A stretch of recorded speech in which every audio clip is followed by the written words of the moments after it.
तो हेलो दोस्तों, आप सभी कैसे हैं। आशा करते हैं कि आप सभी अच्छे होंगे। तो जैसा कि आप सभी को पता ही है कि आपका जो एस्टेट का एग्ज़ाम है अभी आगे 8 फरवरी और 9 फरवरी 2025 को जो है होने वाला है।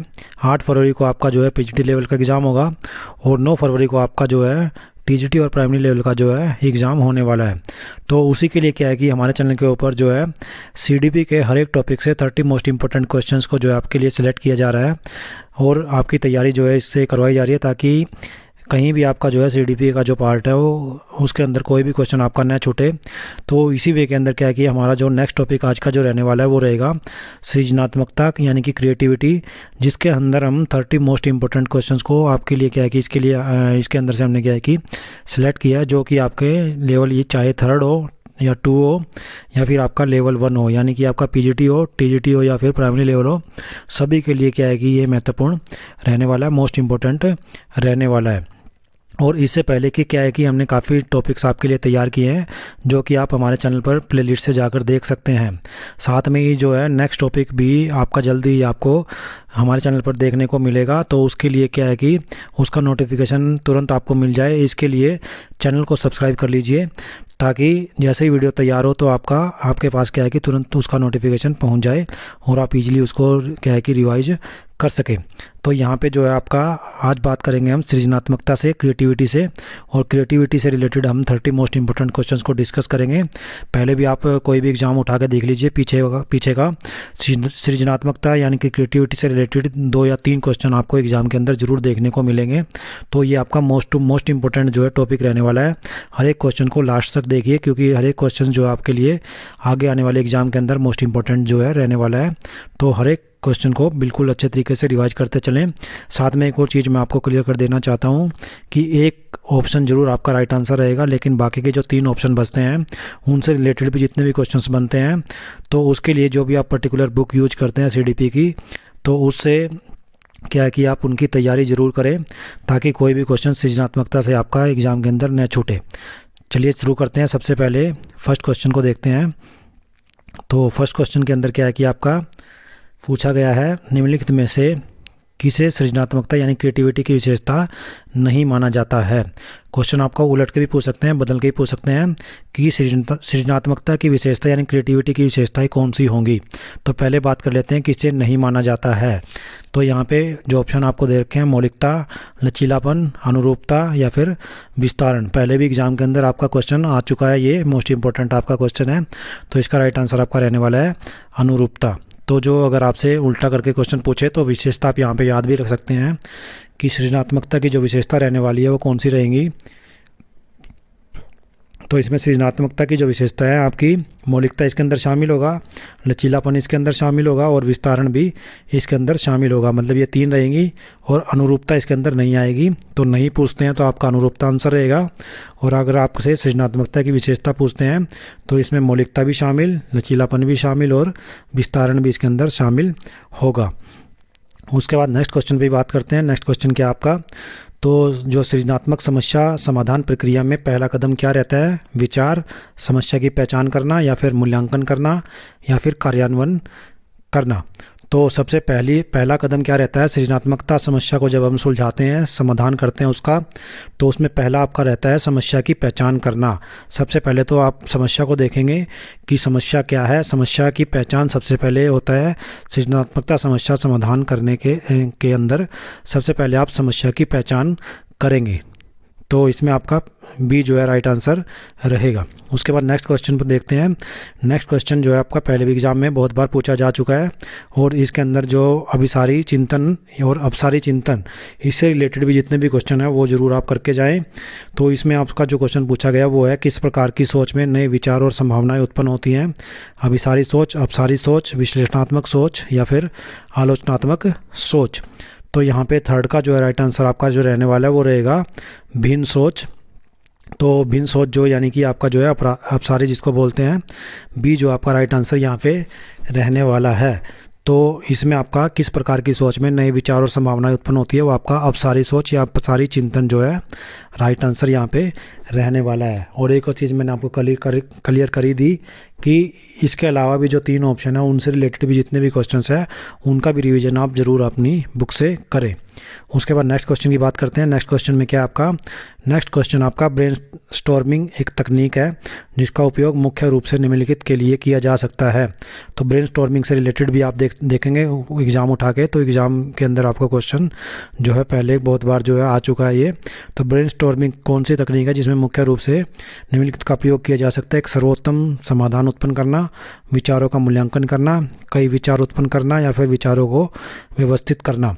तो फोर्थ का जो है राइट आंसर यहाँ पे रहने वाला है कई विचार उत्पन्न करना, यानी कि सी जो है आपका राइट आंसर यहाँ पे रहने वाला है। तो ब्रेनस्टॉर्मिंग कौन सी तकनीक होती है जिसके अंदर कई विचार जो है उत्पन्न करना जो है शामिल होता है, जिसका उपयोग किस लिए किया जाता है, कई विचार उत्पन्न करने के लिए किया जाता है। उसके बाद नेक्स्ट क्वेश्चन पे आते हैं। नेक्स्ट क्वेश्चन में जो आपका वो दिया है एडवर्ड डी बोनो द्वारा विकसित 6 थिंकिंग हैट्स विधि जो होती है वो प्रोत्साहित किसको करती है, सृजनात्मक लेखन को, किसी समस्या पर विशिष्ट दृष्टिकोण को, केवल तार्किक विश्लेषण को, या फिर विचारों की सहकर्मी समीक्षा को। तो इसमें जो है फिफ्थ का जो है राइट आंसर आपका रहने वाला है किसी समस्या पर विविध दृष्टिकोण को। तो एडवर्ड डी बोनो द्वारा विकसित जो 6 थिंकिंग हैट्स की जो तकनीक है विधि है, तो वो किसको प्रदर्शित करती है। तो ये आपका राइट आंसर यहाँ पे रहने वाला है बी, किसी समस्या पर विविध दृष्टिकोण को। उसके बाद नेक्स्ट क्वेश्चन की बात करते हैं। नेक्स्ट क्वेश्चन के अंदर क्या है आपका, तो निम्नलिखित में से कौन सा जो है सृजनात्मकता को सबसे अच्छी तरह से परिभाषित करता है। मौजूदा व्यवहारों की नकल करने की क्षमता, बॉक्स के बाहर सोचने और नए विचार उत्पन्न करने की क्षमता, गणितीय समस्याओं को हल करने की क्षमता, या फिर तथ्यों को याद करने की क्षमता। तो इसमें आपका जो है 6 का जो राइट आंसर आपका रहने वाला है वो रहेगा बी, बॉक्स से बाहर सोचने और नए विचार को उत्पन्न करने की क्षमता। यानी कि सृजनात्मकता का जो सबसे अच्छी परिभाषा आप देंगे वो कौन सी रहेगी कि कुछ अलग सोचना और नए विचारों को उत्पन्न करना, यानी कि बॉक्स से बाहर सोचना और नए विचारों को उत्पन्न करने की क्षमता। ये आपकी रहेगी सृजनात्मकता की सबसे अच्छी परिभाषा। उसके बाद नेक्स्ट क्वेश्चन को देखते हैं। नेक्स्ट क्वेश्चन पे आते हैं। तो इसमें आपका है कौन सा वातावरण सृजनात्मकता यानी क्रिएटिविटी को बढ़ावा देने की सबसे अधिक संभावना जो है बनाए रखता है या संभावना रखता है। तो इसमें आपका है अत्यधिक संरचित और कठोर, उसके बाद खुला और सहयोगी, पृथक और व्यक्तिपरक, या फिर प्रतिस्पर्धी और तनावपूर्ण। तो 7th का जो है राइट आंसर आपका रहने वाला है खुला और सहयोगी। तो जो व्यक्ति जितना ज़्यादा खुला और सहयोगी होगा उसके अंदर सृजनात्मकता उतनी ही ज़्यादा अधिक देखने को मिलेगी। तो यहाँ पे यही पूछा गया कि कौन सा जो वातावरण होगा, यहाँ पे वातावरण के बारे में पूछा होगा। जितना वातावरण खुला होगा और सहयोगी होगा, वातावरण के अंदर लोग खुले होंगे, सहयोगी होंगे, उतना ही सृजनात्मकता को बढ़ावा मिलेगा। तो यहाँ पे बी जो आपका राइट आंसर रहने वाला है। उसके बाद नेक्स्ट क्वेश्चन की बात करते हैं। नेक्स्ट क्वेश्चन देखते हैं। तो सृजनात्मक जो सोच होती है इसमें क्या शामिल होता है, नियमों का सख्ती से पालन करना, सभी बाधाओं को अस्वीकार करना, विभिन्न तरीकों की खोज करना, या एक सख्त रैखिक प्रक्रिया का पालन करना। तो 8th का जो राइट आंसर आपका रहने वाला है वो रहेगा विभिन्न तरीकों की खोज करना या विभिन्न दृष्टिकोणों की खोज करना। तो सी जो आपका राइट आंसर यहाँ पे रहने वाला है। नेक्स्ट क्वेश्चन पे आते हैं।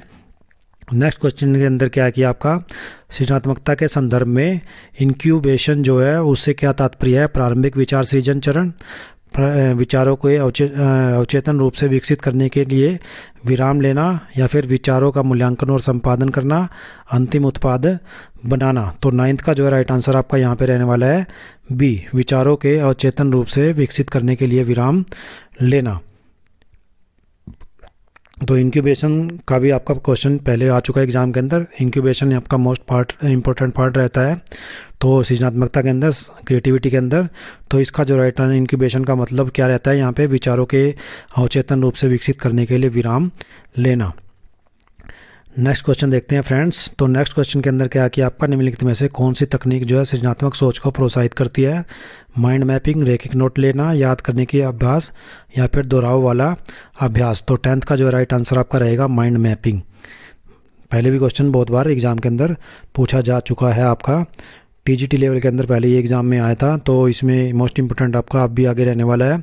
तो निम्नलिखित में से कौन सी जो तकनीक है सृजनात्मक सोच को प्रभावित करती है, प्रोत्साहित करती है, तो वो आपका रहेगा माइंड मैपिंग। उसके बाद नेक्स्ट क्वेश्चन देखते हैं। यहाँ पे नेक्स्ट क्वेश्चन पे आते हैं। नेक्स्ट क्वेश्चन में क्या पूछा गया है, तो वो है कार्यस्थल में सृजनात्मकता यानी क्रिएटिविटी, कार्यस्थल पर क्रिएटिविटी के लिए एक सामान्य बाधा क्या रहती है? खुला संचार, असफलता का डर, विविध टीमें या फिर सहायक नेतृत्व। तो यहाँ पे जो आपका राइट आंसर रहने वाला है वो रहेगा असफलता का डर। तो कार्यस्थल पर जब सृजनात्मकता के लिए सबसे जो ज़रूरी बाधा माना जाता है वो आपका रहता है असफलता का डर। पहले भी एग्ज़ाम में पूछा जा चुका है, तो इसको अच्छे से रिवाइज करें। उसके बाद नेक्स्ट क्वेश्चन बहुबुद्धि के बारे में है। तो गार्डनर की बहुबुद्धि का सिद्धांत है, उसको जरूर पढ़ के जाएं, ये भी मैं आपको याद दिला देता हूँ। तो बहुबुद्धि की अवधारणा के लिए कौन जाना जाता है जिसमें सृजनात्मकता भी शामिल है? तो इसमें आपका कोलजुंग, उसके बाद अल्बर्ट आइंस्टीन, हार्बर्ट गार्डनर या फिर सिगमंड फ्राइड। तो 12 का तो आपको पता ही है कि क्या आने वाला है आपका हार्वर्ड गार्डनर। तो गार्डनर की जो बहुबुद्धि का सिद्धांत है उसको जरूर पढ़ के जाएं, उससे जितने भी क्वेश्चंस बनते हैं उनका रिवीजन जरूर करके जाएं, क्योंकि आपका एग्जाम के अंदर आने ही वाला है। तो ये सृजनात्मक से रिलेटेड करके पूछ रखा है, तो यहाँ पे ये आंसर रहेगा हार्वर्ड गार्डनर। तो बहुबुद्धि की अवधारणा के लिए कौन जाना जाता है जिसमें सृजनात्मकता भी शामिल रहती है? मतलब हार्वर्ड गार्डनर ने जो बहुबुद्धि का सिद्धांत दिया है उसमें सृजनात्मकता भी उसका एक पार्ट है। तो यहाँ पे क्या है कि आपका हार्वर्ड गार्डनर जो है आपका राइट आंसर यहाँ पे रहने वाला है। उसके बाद नेक्स्ट क्वेश्चन पे आते हैं। नेक्स्ट क्वेश्चन के अंदर क्या है आपका, निम्नलिखित में से कौन सी सृजनात्मकता को बढ़ाने की रणनीति नहीं है? तो यहाँ पे सख्त समय सीमा निर्धारित करना, जोखिम लेने को प्रोत्साहित करना, विविध लोगों के साथ सहयोग करना, रचनात्मक गतिविधियों में संलग्न होना। तो 13 का जो है राइट आंसर यहाँ पे रहेगा, क्या रहेगा, मतलब जो ए रहेगा तो ये आपका रहेगा सख्त समय सीमा निर्धारित करना, ये जो आपका राइट आंसर यहाँ पे रहने वाला है। उसके बाद नेक्स्ट क्वेश्चन, सृजनात्मक प्रक्रिया में आमतौर पर निम्नलिखित में से कौन से चरण जो है शामिल होते हैं? तो इसमें जो आपके चरण दे रखे हैं, योजना, निष्पादन या चिंतन, तैयारी, ऊष्मायन, रोशनी या फिर सत्यापन, विश्लेषण, संश्लेषण या फिर मूल्यांकन, अवलोकन, अनुकरण या फिर नवाचार। तो सृजनात्मक प्रक्रिया जो होती है उसमें कौन सा चरण आपका शामिल होगा, ये आपको देखने से ही पता लग रहा है। यहाँ पे आपका रहेगा तैयारी, ऊष्मायन, रोशनी और सत्यापन, यानी बी जो आपका राइट आंसर यहाँ पे रहने वाला है। नेक्स्ट क्वेश्चन के अंदर क्या है कि आपका सृजनात्मक लेखन में मुक्त लेखन का क्या उद्देश्य रहता है? तो विचारों को संपादित और परिष्कृत करना, पहले भी एग्जाम में पूछा जा चुका है। गुणवत्ता की चिंता किए बिना बड़ी मात्रा में विचार उत्पन्न करना, एक विशिष्ट संरचना का पालन करना और व्याकरण और विराम चिन्हों पर ध्यान केंद्रित करना। तो 15 का जो है राइट आंसर यहाँ पे रहने वाला है, गुणवत्ता की चिंता किए बिना बड़ी मात्रा में विचार उत्पन्न करना। तो इसका जो राइट आंसर आपका रहने वाला है यहाँ पे सृजनात्मकता लेखन में मुक्त लेखन के उद्देश्य क्या रहता है? यहाँ पे गुणवत्ता की चिंता किए बिना बड़ी मात्रा में विचारों का उत्पन्न करना। तो आपका जो है बी राइट आंसर यहाँ पे रहने वाला है। उसके बाद नेक्स्ट क्वेश्चन की बात करते हैं। नेक्स्ट क्वेश्चन में आपका है सृजनात्मकता से जुड़ी जो फ्लो की अवस्था होती है इसको किस प्रकार से आप वर्णित कर सकते हैं? तो फ्लो की जो अवस्था होती है वो ऊब की अवस्था होती है, चिंता की अवस्था होती है, किसी गतिविधि में पूर्ण रूप से तल्लीन हो जाने की अवस्था होती है, या ध्यान भटकने की अवस्था होती है। तो 16 का आपका सी ही रहने वाला है, ये आपको पता ही है। किसी गतिविधि के अंदर पूर्ण रूप से तल्लीन मतलब बिल्कुल उसके अंदर डूब जाना, लीन हो जाना, तो ये आपका रहता है सृजनात्मकता से जुड़ी फ्लो अवस्था के को क्या है कि ये दिखाता है। तो किसी गतिविधि में पूर्ण रूप से तल्लीन हो जाने की अवस्था क्या है कि आपका फ्लो अवस्था सृजनात्मकता के अंदर क्या है कि रहेगी। उसके बाद नेक्स्ट क्वेश्चन में निम्नलिखित में से कौन सी गतिविधि सृजनात्मक सोच को बढ़ावा देने की सबसे अधिक संभावना रखती है? टीवी देखना, रणनीति खेल खेलना, शेड्यूल का कठोर पालन करना या फिर दूसरों के साथ प्रतिस्पर्धा करना। तो 17 का राइट आंसर आपका यहाँ पे रहने वाला है रणनीतिक खेल खेलना। तो बी जो है यहाँ पे राइट आंसर आपका रहने वाला है रणनीतिक खेल खेलना। उसके बाद नेक्स्ट क्वेश्चन में आपका निम्नलिखित में से किसे सृजनात्मक कला का रूप माना जाता है? गणित, सांख्यिकी, मूर्तिकला या फिर भाषा विज्ञान। तो 18 का जो राइट आंसर यहाँ पे रहने वाला है मूर्तिकला। तो निम्नलिखित में से किसे सृजनात्मक कला का रूप जो माना जाता है? तो यहाँ पे आपका राइट आंसर रहेगा मूर्तिकला। उसके बाद नेक्स्ट क्वेश्चन, सृजनात्मक व्यक्ति अक्सर प्रदर्शित करते हैं स्थिरता और पूर्वानुमेयता, अनुभव के प्रति खुलापन, नए अनुभव से बचना या परिवर्तन के प्रति प्रतिरोध। तो 19 का जो है राइट आंसर आपका रहने वाला सृजनात्मक व्यक्ति के बारे में पूछा गया। एक बार क्वेश्चन को अच्छे से देख लीजिए। क्वेश्चन के अंदर पूछा गया सृजनात्मक व्यक्ति अक्सर प्रदर्शित करते हैं, क्या प्रदर्शित करते हैं? तो सृजनात्मक व्यक्ति अनुभव के प्रति जो है खुलापन क्या है कि प्रदर्शित करते हैं, यानी कि बी जो है यहाँ पे राइट आंसर आपका रहने वाला है। अनुभव के प्रति खुलापन, सृजनात्मक व्यक्ति अक्सर जो प्रदर्शित करते हैं वो आपका अनुभव के प्रति खुलापन, यानी बी जो आपका राइट आंसर यहाँ पे आएगा। उसके बाद वैचारिक सम्मिश्रण का से क्या तात्पर्य रहता है? कला में विभिन्न शैलियों का मिश्रण, नए विचारों को उत्पन्न करने के लिए असंबंधित अवधारणाओं का संयोजन, या फिर विचारों को पूर्णतः अलग कर रखना, विचारों को व्यवस्थित करने की एक विधि। पहले भी एग्जाम में ये जो है क्वेश्चन पूछा जा चुका है, तो इसमें आपका राइट आंसर आपको पता ही है। नए विचारों को उत्पन्न करने के लिए असंबंधित अवधारणाओं का संयोजन करना जो है वैचारिक सम्मिश्रण कहलाता है। उसके बाद नेक्स्ट क्वेश्चन, शिक्षा में सृजनात्मकता को बढ़ावा देने के लिए कौन सा कारक महत्वपूर्ण रहता है? तो मानकीकृत परीक्षण, कठोर शिक्षण विधियाँ, प्रश्न पूछने को प्रोत्साहन देना, या फिर केवल तथ्यात्मक ज्ञान पर ध्यान केंद्रित करना। तो 21st जो क्वेश्चन है इसका जो है राइट आंसर आपका जो रहने वाला है वो रहेगा प्रश्न पूछने को प्रोत्साहन देना, यानी सी जो है राइट आंसर यहाँ पे रहने वाला है। तो शिक्षा में अगर सृजनात्मकता को बढ़ावा देना है तो इसमें कौन सा कारक सबसे महत्वपूर्ण रहेगा? वो रहेगा प्रश्न पूछने को प्रोत्साहित करना। क्रिएटिविटी तो तभी निकलेगी उनकी बच्चों की। तो इसमें नेक्स्ट क्वेश्चन की बात करते हैं। नेक्स्ट क्वेश्चन में निम्नलिखित में से कौन सा जो सृजनात्मक समस्या समाधान तकनीक का एक उदाहरण है? तो मूल कारक कारण विश्लेषण, उसके बाद द 5 वाई, उसके बाद लेटरल थिंकिंग, उसके बाद स्वोट विश्लेषण। तो ये भी बहुत बार जो आपका एग्जाम के अंदर क्वेश्चन पूछा जा चुका है। तो इसमें सृजनात्मक समस्या समाधान की तकनीक का सबसे अच्छा जो उदाहरण है या उसका एक उदाहरण वो आपका रहेगा लेटरल थिंकिंग, यानी सी जो आपका राइट आंसर यहाँ पे रहने वाला है लेटरल थिंकिंग, जिसको पार्श्व चिंतन भी बोलते हैं। कौन सा? पार्श्व चिंतन हिंदी में। तो ये जो पार्श्व चिंतन है आपका, ये क्या आपका समस्या समाधान सृजनात्मकता तकनीक का सबसे अच्छा क्या है कि उदाहरण रहने वाला है। उसके बाद नेक्स्ट क्वेश्चन, सृजनात्मकता को पनपने की सबसे अधिक संभावना तब होती है जब आलोचना का डर हो, लोग विचारों को व्यक्त करने में सुरक्षित महसूस करें, या फिर कोई सहयोग न हो, केवल एक सही उत्तर मांगा जाए। तो 23rd का जो है राइट आंसर आपका रहेगा लोग विचारों के व्यक्त करने में सुरक्षित जब महसूस करते हैं तो सृजनात्मकता के पनपने की सबसे अधिक संभावना तभी मानी जाती है, क्योंकि खुले विचार जब होंगे तभी सृजनात्मकता जो है पैदा होगी, निकल कर आएगी, क्रिएटिविटी तभी निकल कर आएगी। तो लोग विचारों को व्यक्त करने के लिए क्या है कि जब सुरक्षित महसूस करें, खुलापन हो, तभी सृजनात्मकता को पनपने की क्या है कि आज़ादी या फिर उनकी अधिक बढ़ने की संभावना बनी रहेगी। तो बी जो है यहाँ पे राइट आंसर आपका रहने वाला है।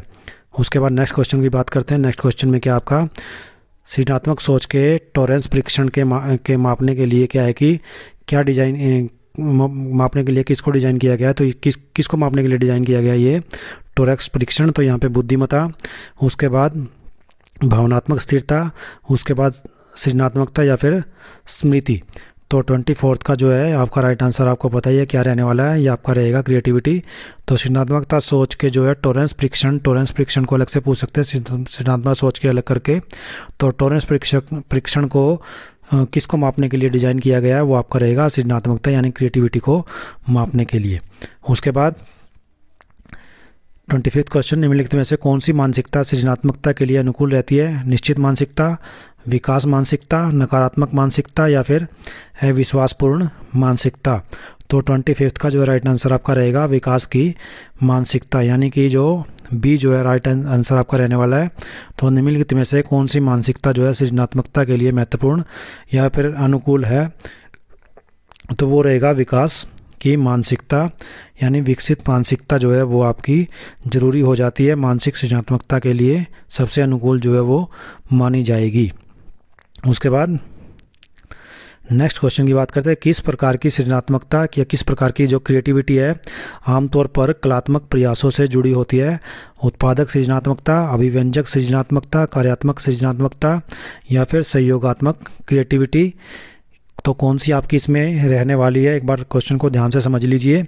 तो आपका जो राइट आंसर आपका रहने वाला है वो रहेगा यहाँ पे अभिव्यंजक सृजनात्मकता, अभिव्यंजक क्रिएटिविटी। किस प्रकार की जो सृजनात्मकता है आमतौर पर कलात्मक प्रयासों से जो जुड़ी होती है तो वो रहेगी आपकी अभिव्यंजक सृजनात्मकता, यानी कि आपकी अभिव्यंजक क्रिएटिविटी।